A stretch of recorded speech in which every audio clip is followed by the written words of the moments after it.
રાધે રાધે મિત્રો। જ્યારે પણ તમે વૃંદાવન જાઓ, બરસાના જાઓ તો બહુ વિચારીને જજો। એકવાર ત્યાં ગયા પછી જે માણસ ત્યાં જાય એ ત્યાં અહીંનો નથી રહેતો, પોતાની જગ્યાનો નથી રહેતો, પછી એ વૃંદાવન અને બરસાનાનો જ થઈ જાય છે। વૃંદાવન અને બરસાના પાગલોની, કૃષ્ણ પ્રેમી, રાધા પ્રેમીઓની ધરતી છે। તો તમે જ્યારે પણ જાઓ ત્યારે સમજી વિચારીને જજો। અને આવો જ એક પ્રસંગ હું આજે તમારી પાસે લઈને આવી છું। તો એક રમા નામની કન્યા હતી, એના લગ્ન જ્યાં થયા એ ઘરમાં એના સાસુ સસરા, એના પતિ, સાસરી પક્ષવાળા બધા જ કૃષ્ણ ભક્ત અને રાધાજીના અનન્ય ભક્ત હતા। અને એના પિયરમાં પણ એવું જ હતું કે બધા અનન્ય કૃષ્ણ ભક્ત હતા। રમા નાનપણથી જ અનન્ય કૃષ્ણ ભક્ત, રાધા ભક્ત હતી। અને એને સાસરું પણ એવું જ મળ્યું જ્યાં બધા કૃષ્ણ ભક્ત અને રાધા ભક્ત હતા।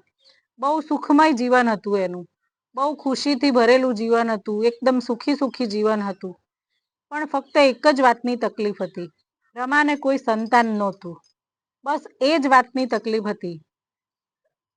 હવે એક દિવસ રમા જ્યાં રહેતી હતી ત્યાં મહલ્લામાંથી બધી સ્ત્રીઓ બરસાના જઈ રહી હતી। 8 દિવસની ટૂર હતી। તો રમાની સાસુએ કીધું કે એકવાર તું પણ આ બધા જોડે બરસાના જઈ આવ। રમાએ કહ્યું કે ઠીક છે, હું જતી આવું છું। હવે રમા તો આ બધું પ્લાન થઈ ગયો એટલે રમા બરસાના જવાની તૈયારી કરી રહી હતી। અને જે દિવસે ટ્રેન ઉપડવાની હતી એના આગલા દિવસે રમાને પગમાં વાગ્યું।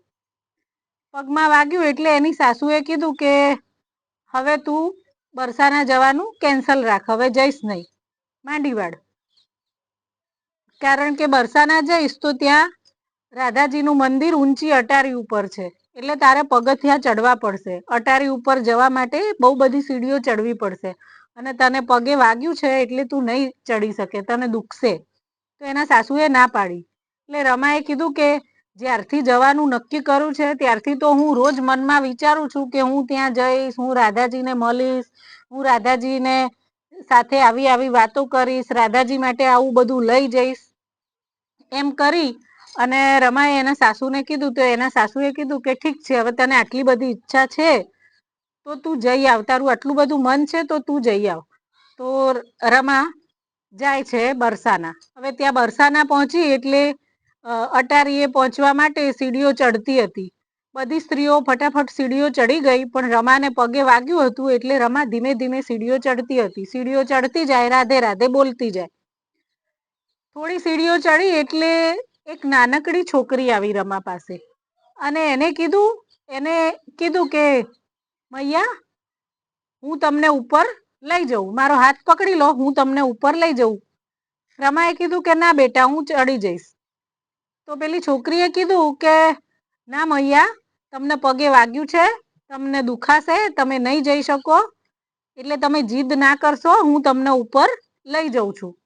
એમ કરી અને એ છોકરી રમાને ધીરે ધીરે ચડાવી અને ઉપર અટારી સુધી લઈ ગઈ।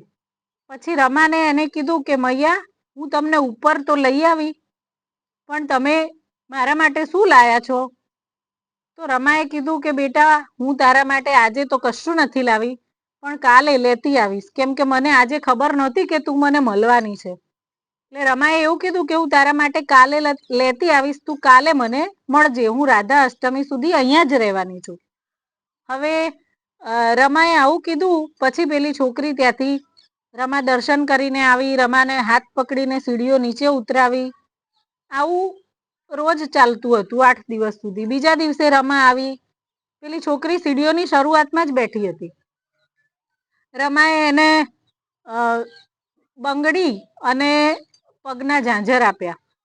હવે જ્યારે રમાએ બંગડી અને પગના ઝાંઝર આપ્યા ને પછી રમા પાછી પેલી છોકરી રમાને સીડીઓ ચડાવીને ઉપર લઈ ગઈ। આવું રોજ હવે ચાલવા લાગ્યું। 6 દિવસ સુધી આમને આમ ચાલ્યું। 6ઠ્ઠો દિવસ આવ્યો, રમા રોજ પેલી છોકરી રોજ એને ઉપર લઈ જાય અને રમા રોજ એ છોકરી માટે કંઈ ના કંઈ લેતી આવે। હવે 6ઠ્ઠા દિવસે પેલી છોકરીના સાથે એક છોકરો પણ આવ્યો હતો. ખૂબ સુંદર હતો છોકરો દેખાવમાં. એ છોકરો દેખાવમાં શ્યામ હતો, ખૂબ સુંદર હતો, ખૂબ આકર્ષક મનમોહન એનું ચહેરો હતો. તો રમા એ પૂછ્યું કે આ કોણ છે? પેલી છોકરીએ કીધું કે આ મારો સખો છે. મૈયા તમે મારા માટે આજે શું લાવ્યા? તો રમા એ દિવસે આજે જ બી જે લાવી હોય એ એને પેલી છોકરીને આપી દીધું. પછી એ છોકરીએ કીધું કે મૈયા આ મારો સખો છે, મિત્ર છે, અને આ મારી સાથે જ રહે છે, અને કાલે એના માટે પણ કંઈક લેતા આવજો. તો રમાએ કીધું કે ઠીક છે, હું કાલે એના માટે પણ લેતી આવીશ. હવે બીજા દિવસે પેલી છોકરી અને છોકરો બંને આવ્યા હતા. રમા બીજા દિવસે પેલા છોકરા માટે કાનાજીનો પોશાક લઈ આવી. હવે એ કાનાજીનો જે પોશાક લઈ આવી હતી એમાં એને મોર મુકુટ, પીતાંબર બધું જ લઈ આવી, બંસી વંસી બધું જ લઈ આવી. કાનાજીનો પૂરો પોશાક. એને તો રમાને તો બાળકો સંતાન હતા નહીં, તો એને તો એમ કે હવે આપણે આને જ કાનાજીનો પોશાક પહેરાવો, જેમ આપણે બધા પહેરાવતા હોઈએ છીએ આપણા બાળકોને. એટલે કાનાજીનો પોશાક લઈ આવી. હવે એ લોકોએ રમાને ઉપર ચડાવી, દર્શન કર્યા, પાછી રમા નીચે ઉતરી. પછી રમાએ પેલી છોકરીને કીધું કે હું આટલા દિવસથી તારા માટે કંઈક ના કંઈક વસ્તુ લાવું છું, અને તું રોજ એ વસ્તુ લઈ પણ જાય છે, પણ તું કદી પહેરતી નથી. કેમ એવું? આટલી બધી વસ્તુ મેં તને આપી છે, પૂરો શણગાર આપ્યો રમાએ થોડું થોડું કરીને, તો તું પહેરતી કેમ નથી? ત્યારે પેલી છોકરીએ કીધું મૈયા કાલે રાધા અષ્ટમી છે, એટલે કાલે હું તમારા લાવેલી વસ્તુઓ જ બધી પહેરીશ. તમારા લાવેલા કપડાં, તમારા લાવેલો શણગાર એ જ બધું પહેરીશ. કાલે તમારી જ વસ્તુઓ પહેરવાની છું. પછી રમા ઘરે ગઈ. હવે જ્યારે બીજા દિવસે આજે રાધા અષ્ટમી હતી અને રમા આવી. રમા જોવે છે તો ક્યાંય પેલી છોકરી કે પેલો છોકરો દેખાતો નથી. એટલે રમા સીડીઓ ધીરે ધીરે સીડીઓ ચડતી જાય છે અને પેલી છોકરીને શોધે જાય છે, પણ ક્યાંય છોકરી દેખાઈ નહીં. અને રાધા અષ્ટમીનો દિવસ હતો એટલે ભીડ પણ વધુ હતી, પણ આટલી ભીડમાં છોકરી ક્યાં મળવાની હતી? એમ કરતા કરતા ધીરે ધીરે રમા અટારીએ પહોંચી ગઈ. અટારીએ પહોંચીને પણ એને આમ તેમ બધે જોયું, પણ એને ક્યાંય પેલી છોકરી દેખાઈ નહીં. પછી રમાએ ધીરે ધીરે મંદિરમાં અંદર ગઈ. મંદિરમાં પહોંચી ગઈ. મંદિરમાં ગઈ પર પડદો કરેલો હતો મંદિરમાં, તો એને ખબર પડી નહીં. એ બધે ભીડમાં શોધે જ છે પેલી છોકરીને, આમ જોવે તેમ જોવે, પણ ક્યાંય પેલી છોકરી પણ ના દેખાઈ અને પેલો છોકરો પણ ના દેખાયો. રમાને થોડી ચિંતા થઈ ગઈ કે શું થયું હશે, બધું બરાબર તો હશે ને, છોકરાઓ હેમખેમ તો હશે ને, એમ નાના બાળકો છે, પણ ક્યાંય છોકરાઓ દેખાયા નહીં. એના મનમાં બધા અલગ અલગ વિચારો ચાલે જતા હતા. એટલામાં પૂજારીએ પડદો ખોલ્યો અને પડદો ખોલતાની સાથે જ રમા સ્તબ્ધ થઈ ગઈ. રમાએ જોયું તો જે પોશાક રાધાજીએ અને કાનાજીએ ઠાકુરજીએ જે પોશાક પહેર્યો હતો એ જ પોશાક હતો જે રમાએ આપ્યું હતું. રમાની આંખોમાંથી તો આંસુ વહેવા લાગ્યા. એકદમ સ્તબ્ધ થઈ ગઈ અને માન્યામાં નહોતું આવતું આ શું થઈ ગયું અને કેવી રીતે થયું, આવું કેવી રીતે શક્ય છે, એવું થઈ ગયું. પછી ભોગનો સમય થયો એટલે બધા લોકો જવા લાગ્યા. જ્યારે બધા દર્શનાર્થીઓ જવા લાગ્યા ત્યારે રમાએ પૂજારીને જઈને પૂછ્યું કે બાબા આ રાધાજીના ભગવાનના પોશાકની સેવા આજે કોને આપી છે? તો પૂજારીજીએ કહ્યું કે આજની સેવા કોને આપી છે એ અમને પણ ખબર નથી.